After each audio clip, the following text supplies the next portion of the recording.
তেলের ভিতরে ছেড়ে দাও।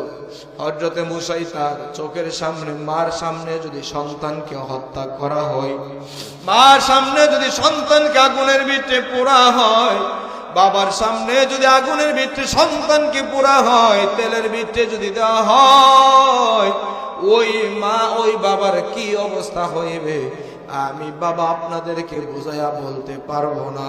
এটা হইতেছে ফিল করার বিষয়, এটা হইতেছে অনুমান করার বিষয়। কথা কোন ঠিক কিনা?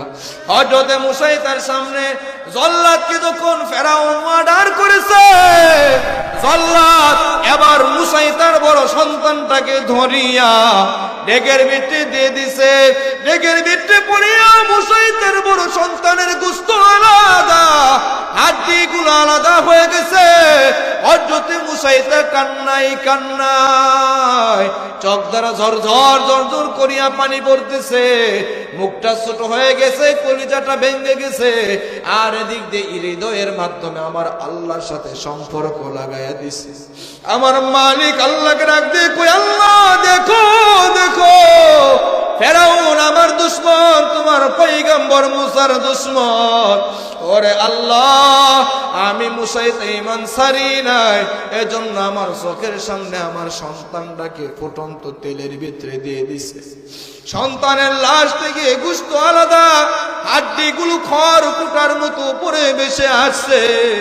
হযরতে মূসা তার হৃদয় ভেঙে গেছে। আর সন্তানের রুহুটা যখন আকাশের দিকে উড়ে যায়, ওই রুহুটা হযরতে মূসা এটাকে ডাক দিয়ে কয়, উম্মি উম্মি আসসাবর আসসাবর আল জান্নাহ, ও মা দরজাহারা হইবা না।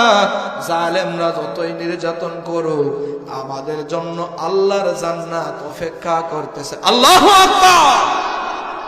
ও মা সবর করো, ধৈর্য ধারণ করো। ফেরাউন তোমার ঈমান নিতে চায়, তুমি ধৈর্যহারা হয়ো না। ও মা আমি যাইতেছি, তোমরা আসো, তোমরা আসো। ও মা সবর সবর আল জান্নাহ, ও মা ধৈর্য ধারণ করো, জান্নাত সামনে হাজির। মূসা তার কানের ভিতরে যখন এমন আওয়াজ, মূসা তার মুখে আমার আল্লাহ তাআলা হাসি ফুটাইয়া দিছে। বলেন সুবহানাল্লাহ। হযরত মূসা তার মুখে হাসি দেখিয়া ফেরাউনের মাথার গরম। এবার জল্লাদকে ডাক দিয়ে কই, জল্লাদ এইভাবে কাজ হবে না, তার দ্বিতীয় সন্তানকে দাও।